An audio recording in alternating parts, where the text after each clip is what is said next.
joining on. I am just plugging stuff in, making sure everything's all set. 7 o'clock came fast for me here. Oh, that's going to be awkward. Right? Yeah.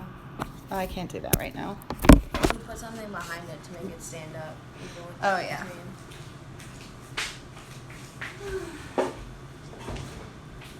Hi, I'm here. We're just getting stuff set up. Join.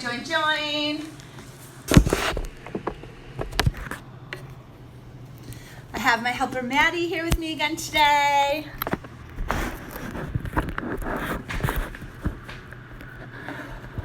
Work or no? I think so. It's on you. Do you love my shirt? I wore this just for you. Sydney and all my little friends out there, I thought you'd be entertained by my shirt. OMG. Now, if it was actually chemically correct, how should this go? That's my first question of the night.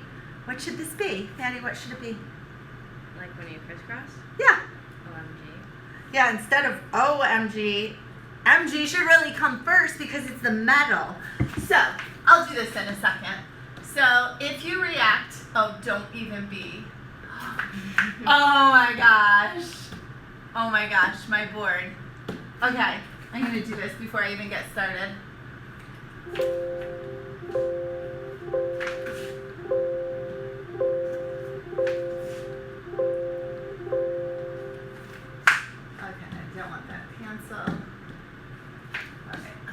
Okay, so Mg is the metal, and Mg is a +2 oxidation state, and oxygen is a -2, and when you crisscross, you just get MgO. But that wouldn't be as funny, but chemically, it really should be this.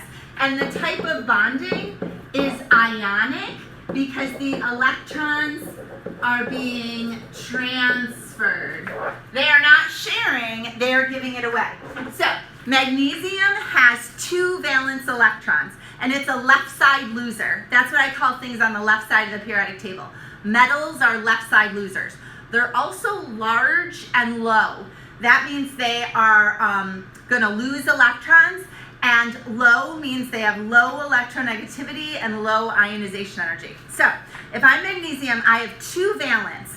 But the octet rule says that everything is much more stable if you get to 8 valence. Well, it's 2, 8, 8, 2. So it's much easier to lose those 2 than it would be to gain 6. So there's Maddie, and she's oxygen, and oxygen is 2, 8, 6, or sorry, it's only 2, 6, 2-6. So it needs 2. So that's the transfer. I take these and I give them to Maddie. There we go. We're a perfect ionic bond. Come here.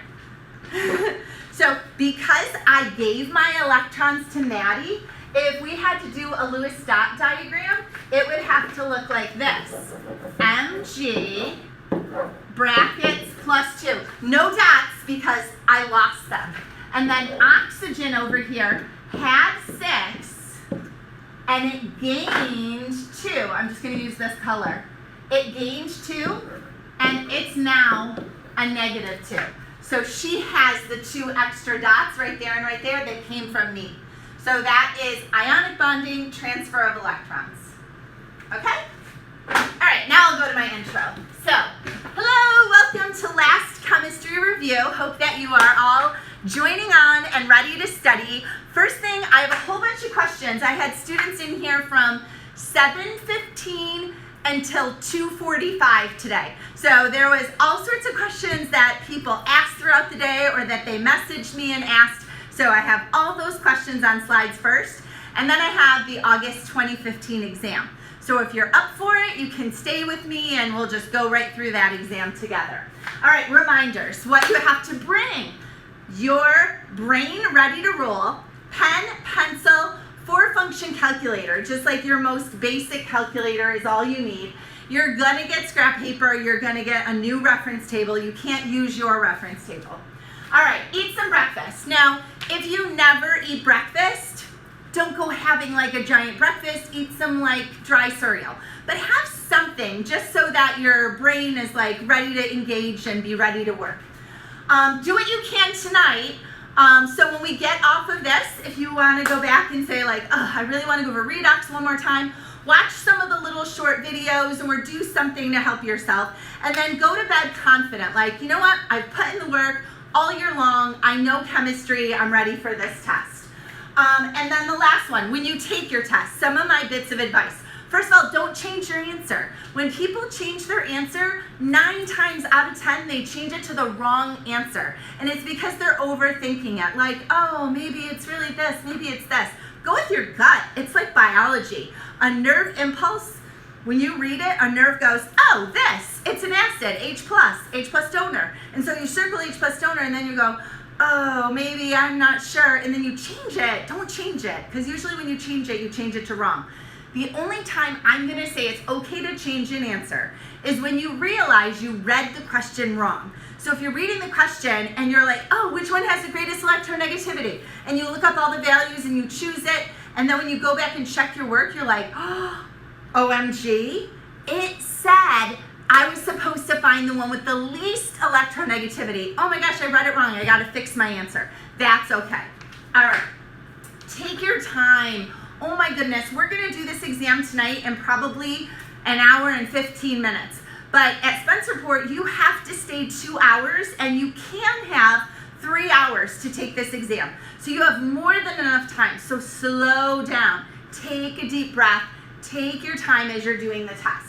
The last one, what would Merm say? A lot of my students today were like, well, if you could just like stand next to me. I know you can't talk to me.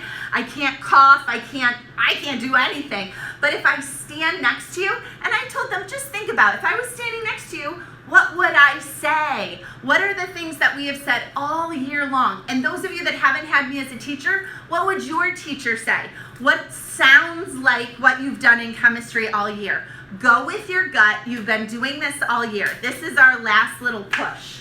All right, I'm going to start doing some questions that students asked me, and I'm going to grab my water because you know I always start coughing if I lose my breath or I dry up my mouth. All right, so the first question is, when you have ionic versus covalent, ionic compounds, covalent molecules, sometimes they call them molecular substance. That just means it's covalent. So what are the differences? So I'm going to make a little chart over here for ionic versus covalent. So the phase of matter. These are usually hard, solid crystals. So if you have an ionic compound, think of like salt. Salt are little hard crystals. And if you have something that's covalent, it could be a solid, but it would be soft. Or it could be a liquid, or if it's nonpolar, it could even be a gas. Relative melting and boiling point, it's very high for ionic. Like it could be thousands of degrees for it to melt or boil. And comparatively, like if you have a gas, oxygen gas, it already boiled, so its boiling point is very, very low. All right, soluble in water. Yes, again, just think salt. Salt dissolves in water. Think of oxygen gas. Not very well. Like there is some dissolved oxygen in water, but it's like 8% or less. It's a very low number. All right, conductor of electricity. Ionic will conduct, but only when AQ. And AQ again means once you dissolve it in water. The only thing that's really good at conducting electricity as a solid is a metal. So if you have a metal like copper or iron or nickel or cobalt or something like that, it'll be great at conducting electricity as a solid because it has a mobile sea of electrons.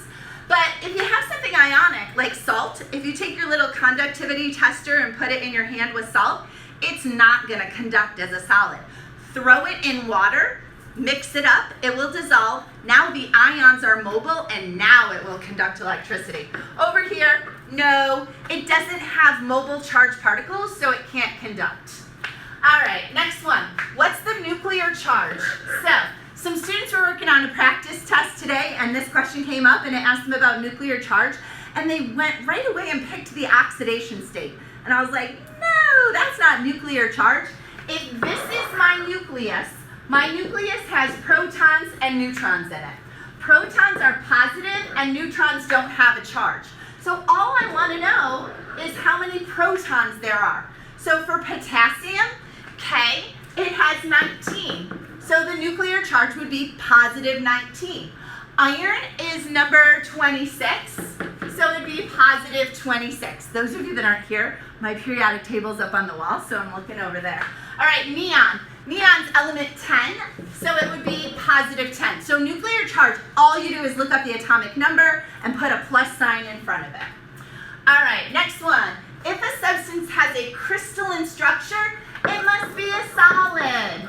It's got to be a solid. So this was a question that was really just looking for you to look at the parentheses after the compounds and see which one's a solid.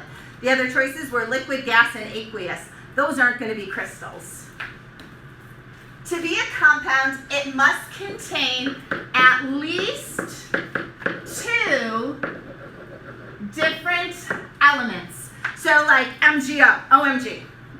Magnesium and oxygen is a compound because it has 2 different elements, magnesium and oxygen. And then it has to have a fixed ratio, meaning it's always MgO. It's never like Mg5O6. No, what the heck is that? No way. It's always this. Or water, H2O. If it's something else, it's not water. All right, how do you tell if something is a solid, liquid, or gas at a specific temperature? This is actually a great question that a lot of people don't know how to do. So I'm going to go over here to the reference tables, and I'm going to go to here.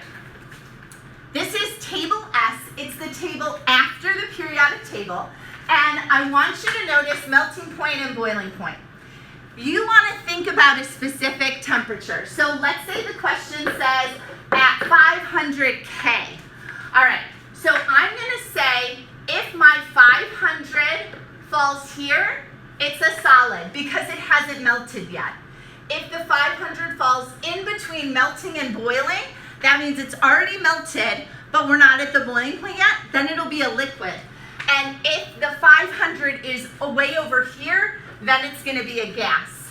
So let's look at this one, lithium. 500, there's 495.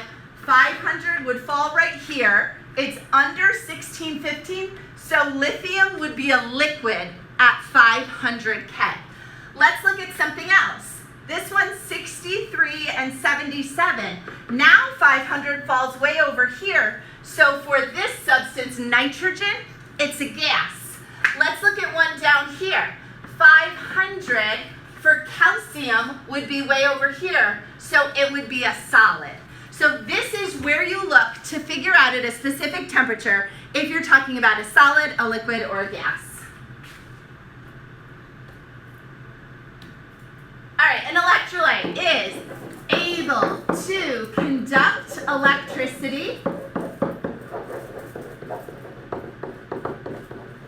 and the reason why is because it has mobile, charged particles. All right, that means inside of it there's got to be particles with a charge on it and they have to be moving. If you are talking about a metal, those particles are electrons. If you are talking about an aqueous salt, those particles are ions like Na plus and Cl minus. When you drink Gatorade, it's an electrolyte because it has sodium and potassium and chlorine. Like it has ions in it to replenish those ions in you. All right, next one. Identify the positive ion in an acid. It almost always starts with that. The most typical acids are HCl. Actually, let's just go here. So, here, table K has my acids. HCl, HNO2, HNO3, H2SO4. H plus hydrogen ion, that's the positive ion that you find. Whoops.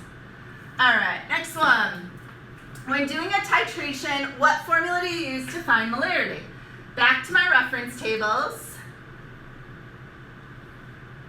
Go to table T if you want a formula, and look.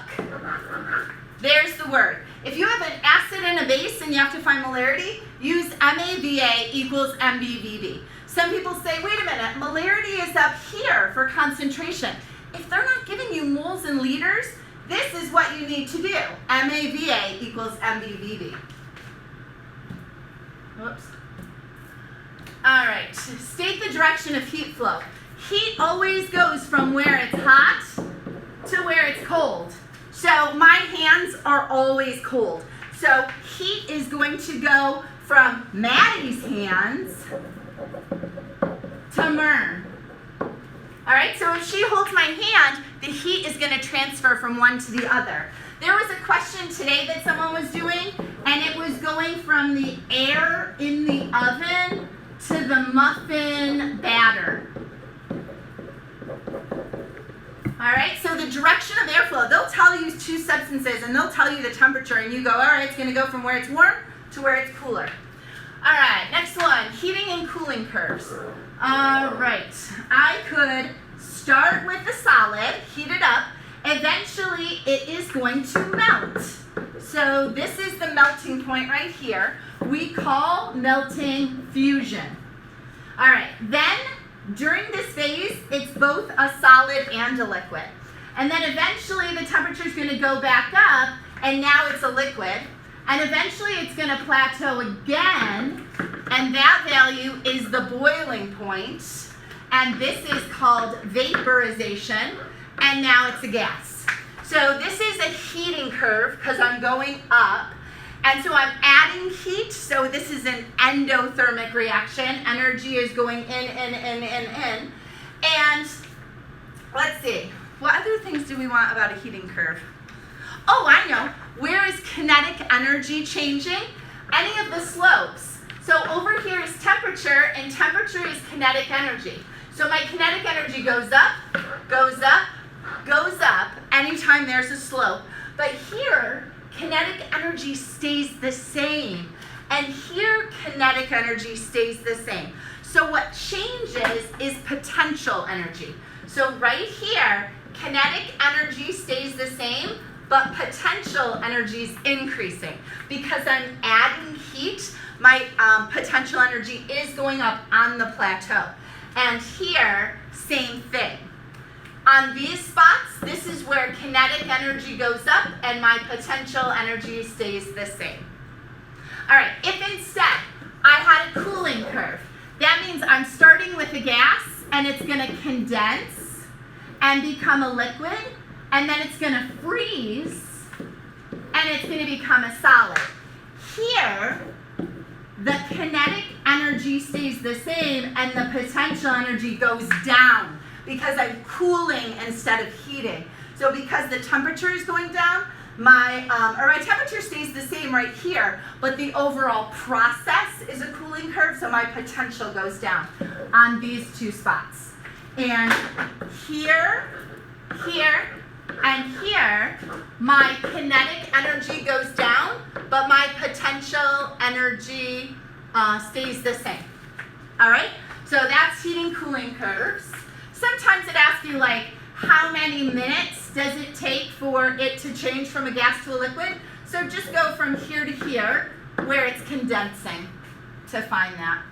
And if you have to actually find heat, you want to use your Q formulas.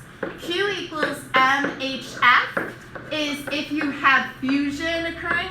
So if you are melting or freezing, so you got to make sure those keywords, underline keywords as you're reading questions. This is the next formula, Q equals MHV. This is if you are vaporizing, boiling, or condensing. So those are the keywords from the question. And then everyone's favorite, Q equals MCAT. This is when it's changing temperature. So if it tells you like, hey, it's going from 20 degrees to 55 degrees, that's where you put this one in. That's on the slopes. All right, next one. Oh, I just did that. How do you know the polarity of a substance based on if it dissolves in water? All right, water. Here it is, O with 6 valence, and H here, and H here. This is definitely polar. So if something dissolves in it, it must be polar too. So if it dissolves in this, it's polar. Remember, like dissolves like? So if I have something polar, it will dissolve in water because water's polar. I also know if something doesn't dissolve well in water, like oil, it's because it's nonpolar. All right. What kind of intermolecular force of attraction does water have? This is not just strong or weak, it's definitely strong, but this is the one time they expect you to know a phrase for it, and it's called a hydrogen bond. So a hydrogen bond is a really strong attraction between one water molecule and another water molecule. It looks like this. Little positive on my H's, where those unshared pairs of electrons are, little negative, and the next water would orient itself like this, so that the O, which is negative, is near the H. So that's a hydrogen bond. That's a hydrogen bond. It's an attraction between water. So this is what has to break in order to melt or boil water, so separate it from each other. All right, collision theory. All right, Maddie, I need you again. All right, so I always do high fives. If I want to have a collision, I have to have just the right energy and orientation. Watch this one. Oh my God, that's so lame. That's not a good collision. There wasn't enough energy. Or look at this one. Oh my God, that's not a high five. That's not a good collision. Come on, Maddie. That's a good collision. You have to have the right particle orientation and energy in order for them to hit and actually react. All right. How do you identify Bronsted-Lowry acids and bases? Okay. This came up last night, but it came up again today, so I figured I'd do another. When you have something weird, like you can identify that as an acid really fast because it's on table K and it starts with an H. But you look at this and you're like, what? Water's 7. It's neutral. It's not an acid or a base. But in this reaction, it's acting as either an acid or a base. So what you do, look at this before the arrow, find it after the arrow and see what happened to it. It used to be H2, now it's H. This one used to be H2O, now it's H3O. So, an H plus, here starts the coughing. An H plus was donated by this one. So if you donate an H plus, you are an acid. If you accept H plus, you are the base. So for the forward reaction, this is my acid, this is my base. For the reverse reaction, this one is going to gain an H from this one. So this is my acid and this is my base for the reverse reaction.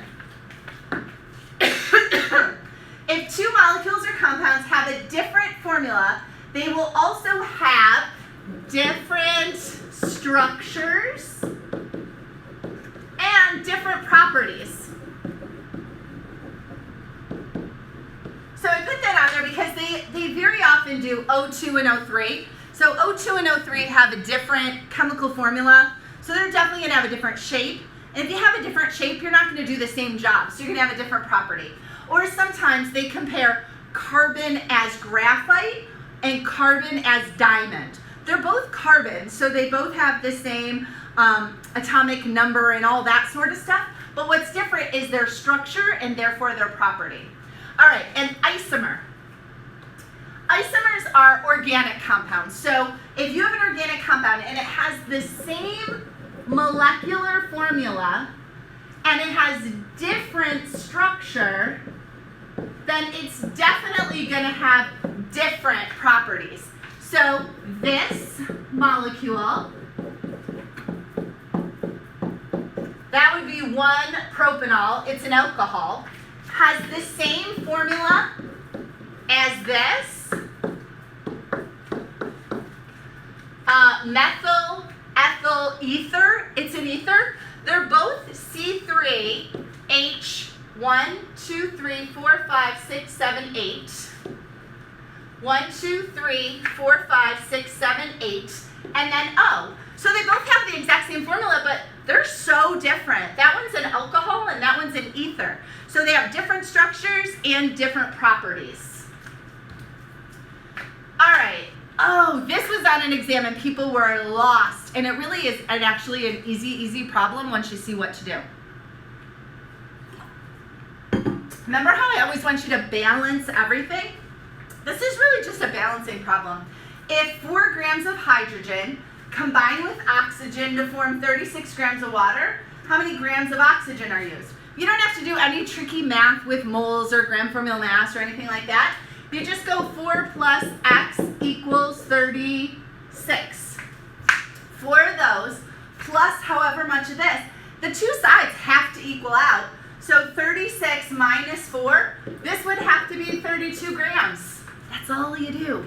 If you come to a question and you're like, oh my gosh, I've read this 7 times and I'm just not coming up with it, see if it's something as easy as this.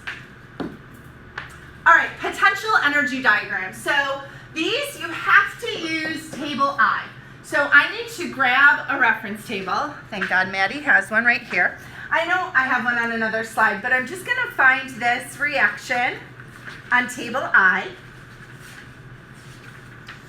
All right, so I'm looking for 2 H2s plus O2 makes 2 H2Os liquid.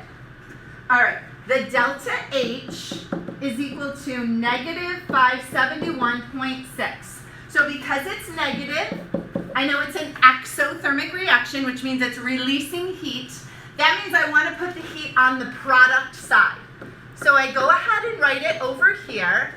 That's now my reaction. And when I draw it, exo means I start high, I go down, and I release a lot of heat. Well, people wanted me to label this. So let me label this quickly. This is the energy of my reactants. This is the energy of my products. So that's where I start, that's where I end. The amount of energy to get up to the top, that's my activation energy. The difference between where I ended and where I started, that's delta H. And it's always equal to P minus R. So P minus R, P is tiny. So if you do that math, you're gonna get a negative number, and that's why this is exo. I also tell people, think of it like exo is an explosion. It releases a ton of energy. If you were riding a bike, you gotta go up a little hill, but then woo, going down that hot hill, you're like this, woo! So you're releasing a ton of energy. If instead the reaction was endo, so like blah, blah, blah, plus blah, blah, blah kilojoules makes blah, blah, blah, that's endothermic. It has to go in. That means you have to go up the hill. But the product has more energy than the reactants. So that's how you draw it for this.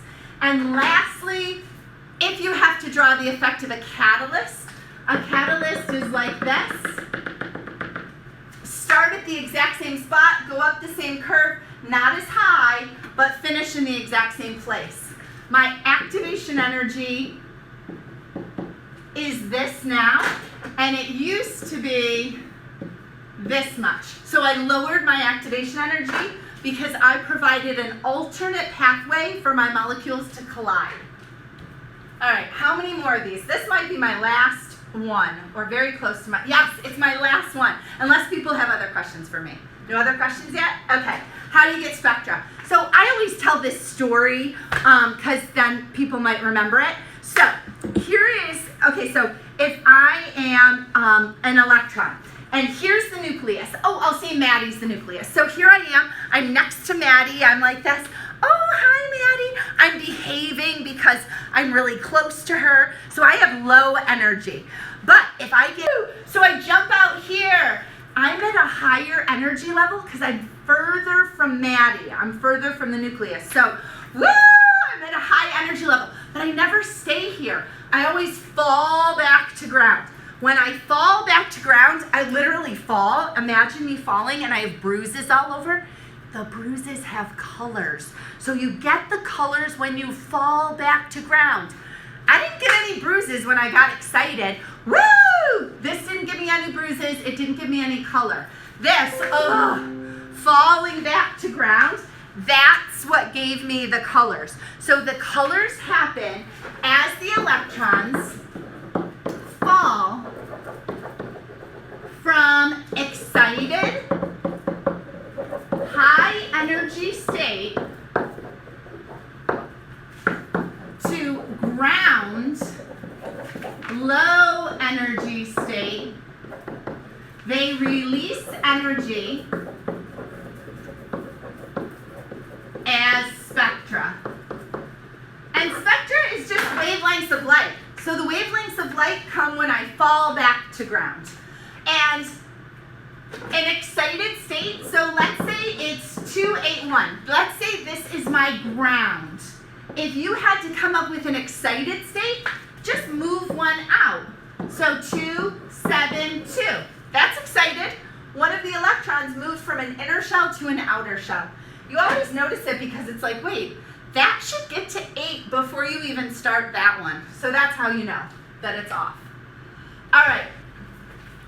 I'm ready to start this exam if you are. All right, so if you have a question for me, go ahead, put it in the comment section. I'd be happy to go over something. Those are the questions that were asked of me today because I had asked my students, like, what things do you want to make sure that I go over before I do the exam review? I'm going to take a breath and drink my water in case you have a question for me because I know there's a little delay. So just in case. No?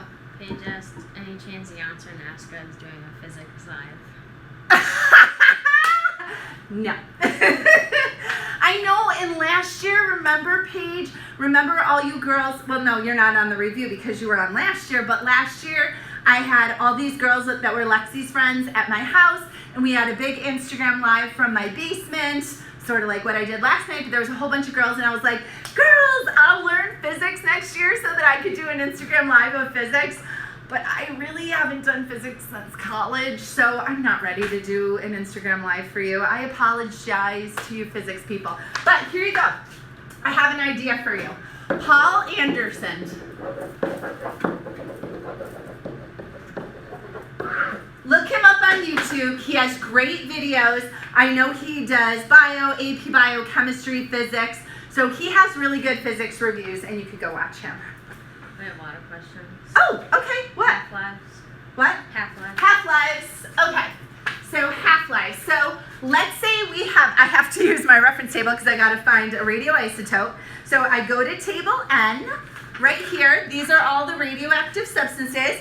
They all spontaneously decay. That means they fall apart. Things come out of their nucleus because the number of protons and neutrons aren't balanced. So let's say we have iodine 131, and let's say 24 days have gone by, and I want to know what fraction remains. So what I have to do is I have to say, all right, 24 days has gone by. I'm going to divide that by the half-life.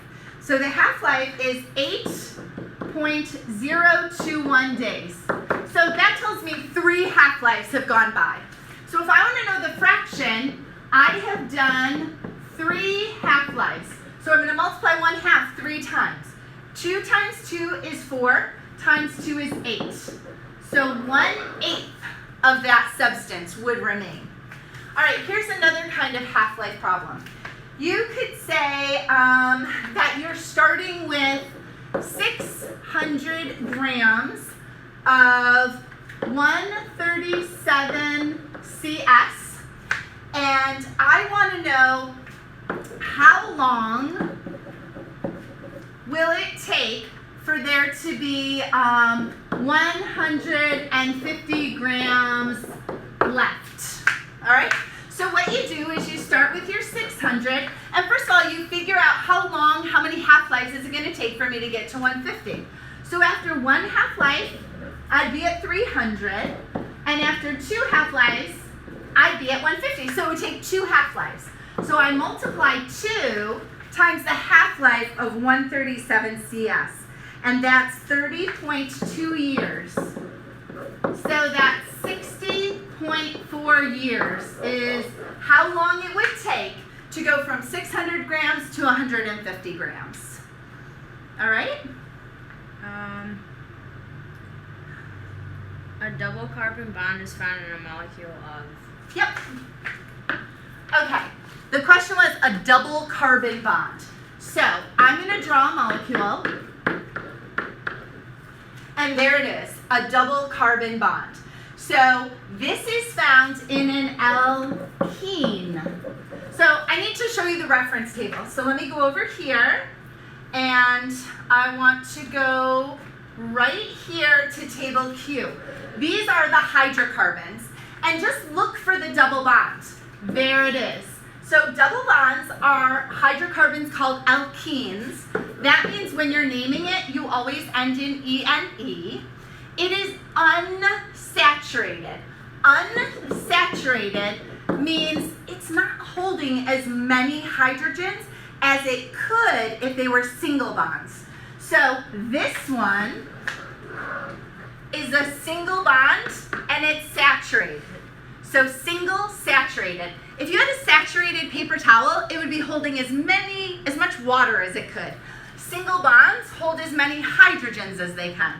Alkenes and alkynes have a triple bond. They're unsaturated because this one, so you can look at the formula. The formula for an ane is CnH2n plus 2. This one is CnH2n, not plus 2. So it's holding less hydrogens because of the double bond. This one is CnH2n minus 2. So it's actually holding 4 less than this one. All right, so let's go back to this one. And let's first of all come up with the formula.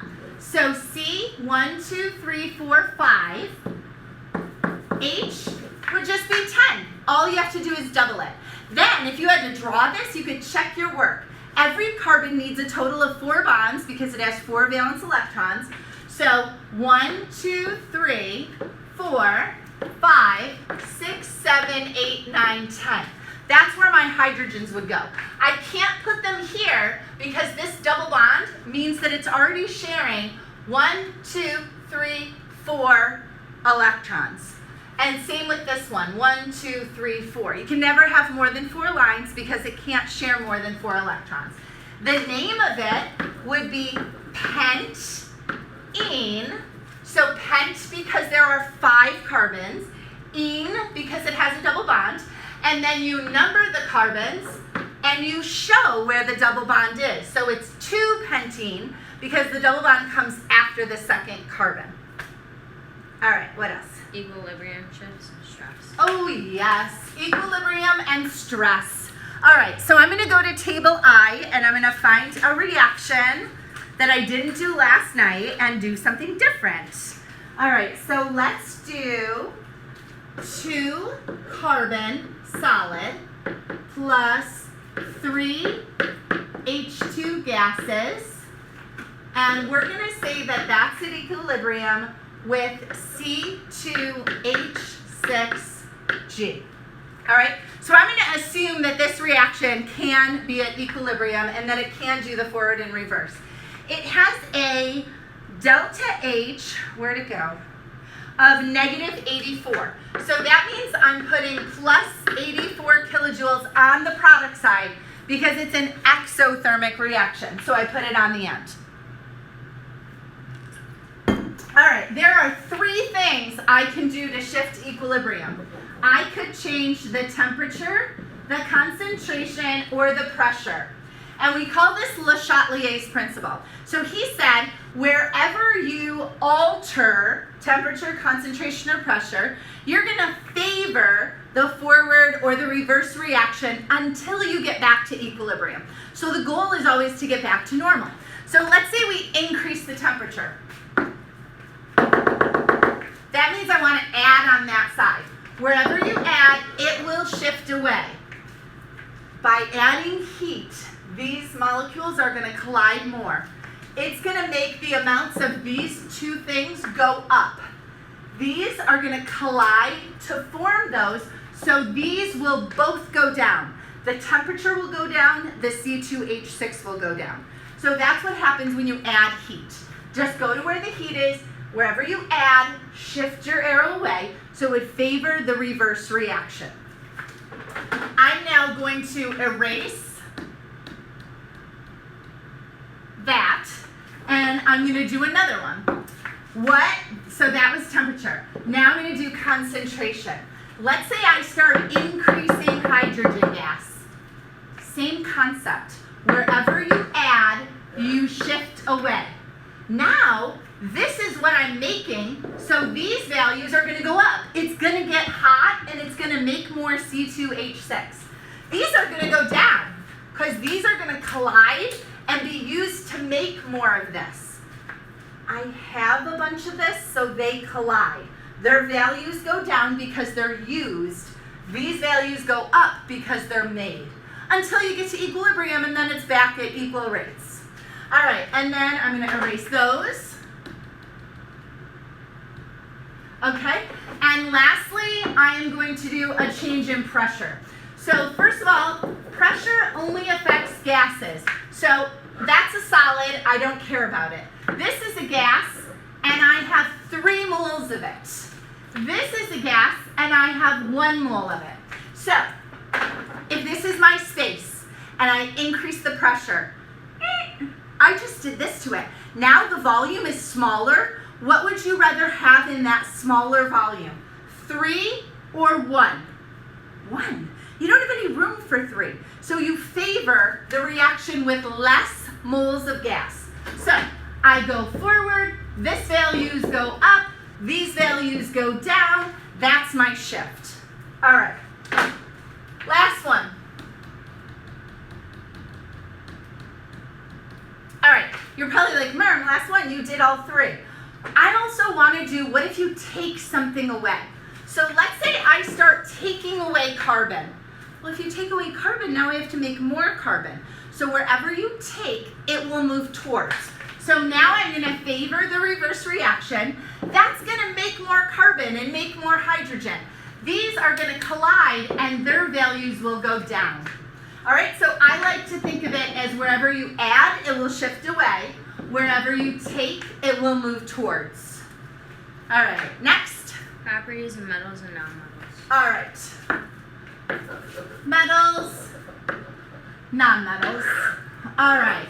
First of all, left side losers. All right, so everything left of the staircase is a metal. I call them left side losers because they are most likely to lose electrons. That means oxidize. All right, they have few valence, and they are large in size compared to a nonmetal. They are left of the staircase. They have high melting points, boiling points. They have extremely low electronegativity and ionization energy. All right, so let's talk about what those 2 values mean for a minute. Electronegativity, I always do this with my class. So like, if you're talking about an atom and you're trying to figure out its electronegativity, that means how good is it at attracting electrons to it. If I'm a left side loser, like sodium, I have 1 valence.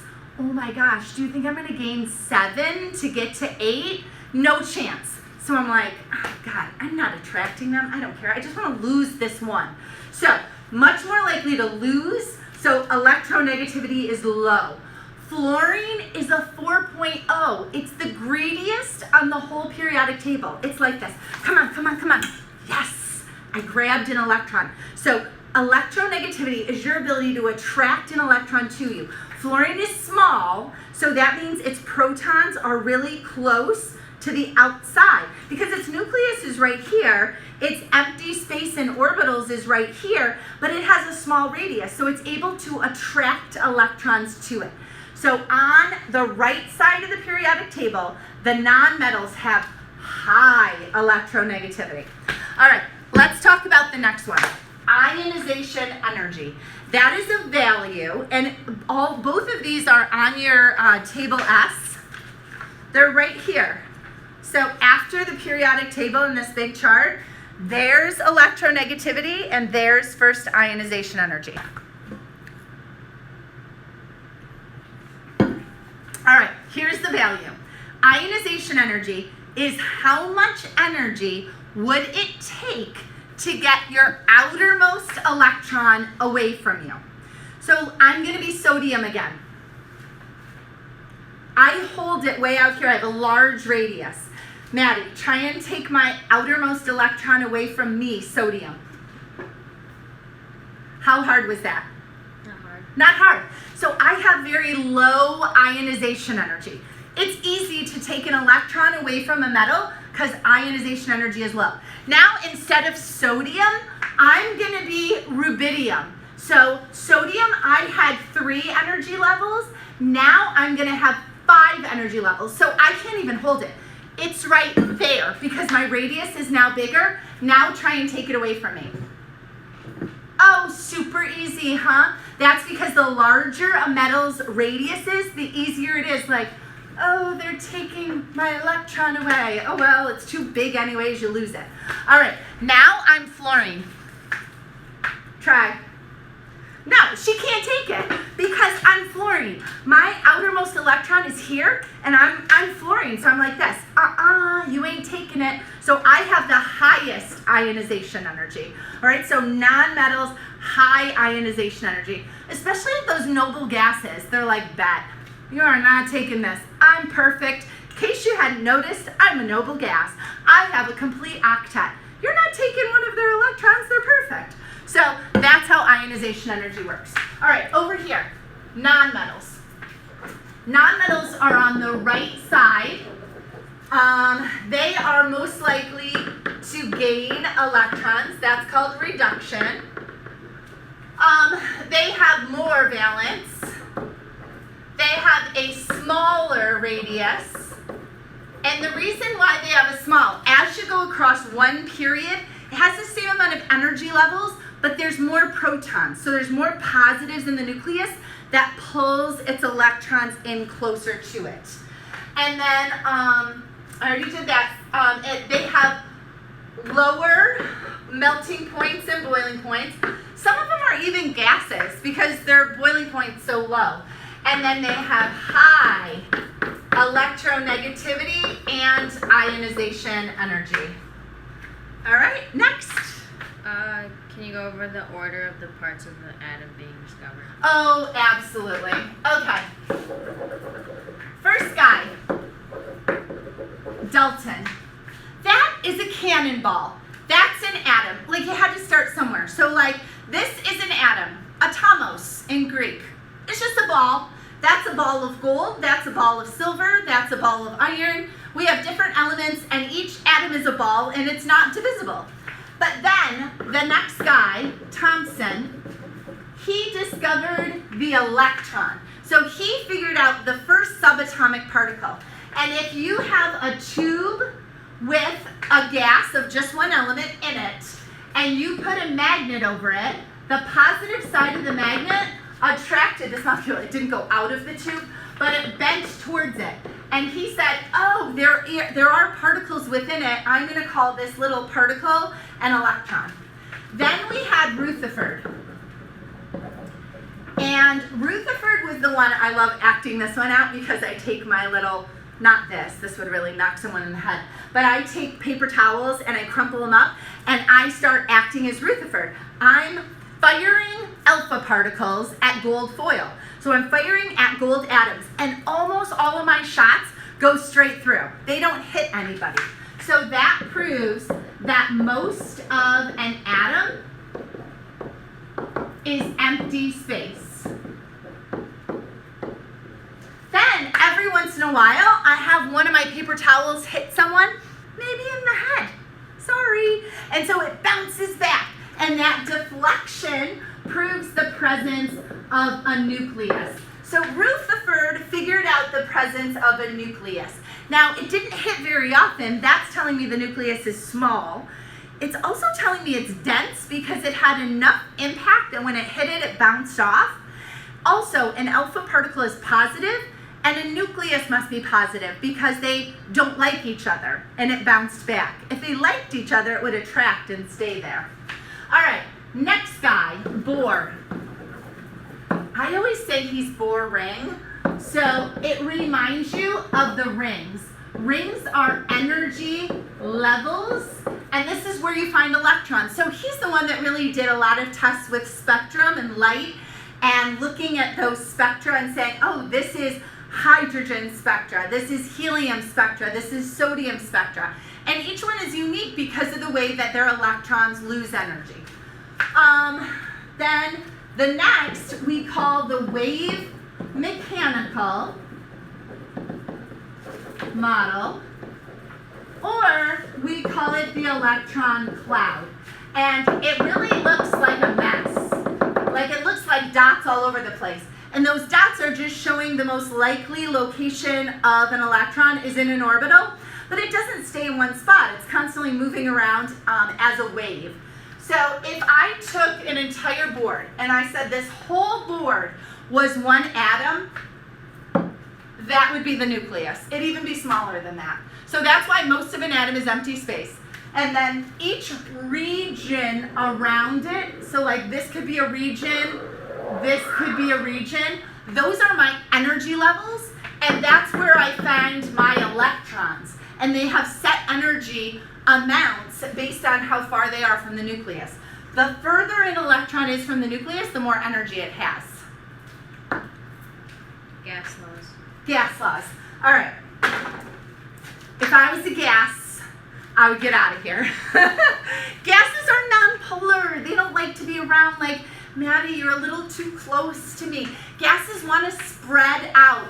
Solids are like this. I'm standing really close to Maddie. Like if you had to draw a solid, you would go like this and draw them all close. If you're drawing a gas, you're like this. Like spread them out. Make them be as far out as possible. So what makes them spread out? Heat. Because heat, or kinetic energy, is the motion of molecules. The hotter it gets, the more likely they are to move. The more they move, the more they spread out. So you want to have high temp if you're a gas. Ideal gases, high temperatures. Ideal gases are also very light, because when you're light, you can spread out easily. All right, pressure, low, because remember this? Pressure makes molecules be closer to each other. Gases are like, ugh, this is not ideal for me, you're too close. So low pressure is like, chill, everybody spread out. So that's what's best for a gas. Now, how do these molecules move? This one little gas molecule moves like this. Constant straight line motion until it hits something, and then it bounces and bounces and bounces and bounces.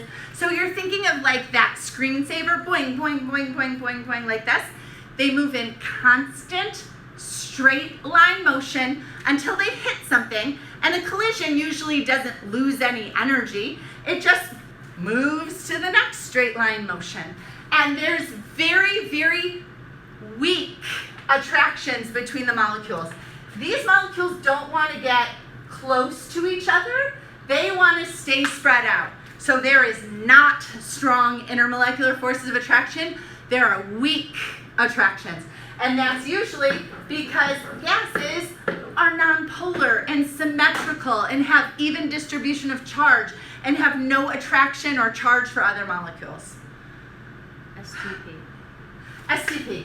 I'm just going to pull up the reference table because STP is the first table. That's STP.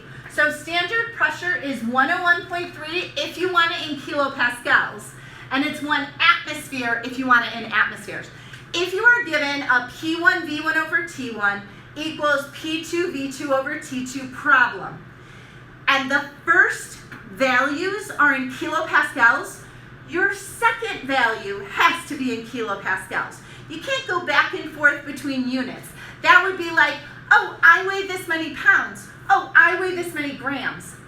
That's not comparative. You have to use the same units. So that's why they give you two values so you can look them up in either one. Same thing with temperature. 0 Celsius is the same as 273 K. Anytime you're doing a gas law problem, you have to do the math in K, not Celsius. So always convert to K first. Can you go over the different names of all the groups on the periodic table?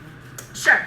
I'm only going to do the ones you have to know because that's what you have to know. So, group 1. These are called the alkali metals. Group 1. Hydrogen fits in the group because it has one valence, but it's not a metal. So these are alkali metals. All right, group 2. These are called alkaline earth metals. They're all in the same group because they have 2 valence electrons. Things behave most like who they're in a group with. So if you're in the same group, it means you have the same valence, you're going to have similar properties. All these middle guys are called transition elements. And the thing that I always remind you is they're in the middle. And chances are they have multiple oxidation states. So when they have multiple oxidation states, you have to show their charge with a middle name. I'll do that for practice after this. All right, now I'm going to move this over. Sorry, my words don't move, but I'm moving the table over. And I'm going to go up here. Group 17 and group 18, you have to know. 17 are called the halogens. The halogens are the most like, I need. They are really reactive, just like group 1, because they have 7 valence. They're so close to perfect octets. They just need one more valence. And then 18, noble gases. So the word that goes with noble gases is they're unreactive. So from social studies, you learned that the nobles are like this. Oh, I am a noble. Like, I don't need anyone. And that's what a noble gas is. They have 8 valence electrons, so they're literally perfect in the atomic sense. So, I don't react with anyone because I don't need anyone because I have a full octet. And so that's what a noble gas is. All right, this is making me think of another question they always ask. It's which noble gas will bromine be like if it gains 1 electron?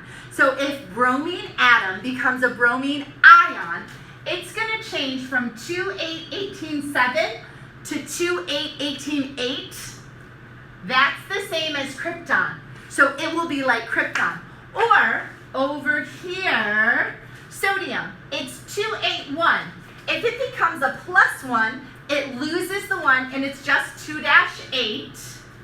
2-8 is neon. So it will behave like the one right before it. That's 2,8, neon. All right, this transition. I told you I was going to do this, so let me do it. TiO. If this is my compound and I have to write the name for it, I know this is titanium. Titanium. And I know the last name is oxide. I just have to figure out what the charge is. So you look up oxygen, and oxygen's a -2. Since there's no 2 there, this must have also been a 2. So my name is titanium 2 oxide. Here's another example. Iron 3 chloride. All right, iron 3 is Fe with a +3 charge. Chlorine is Cl, it has a -1 charge. Crisscross, FeCl3. That would be the formula, okay? So anytime you have a middle metal, if there's more than one oxidation state possible, you need to show that charge in its name. So that 3 came from the iron, so it's iron 3 chloride. What More? are spectator ions? What are spectators? Okay, here's a reaction. I'm going to use that iron 3 chloride plus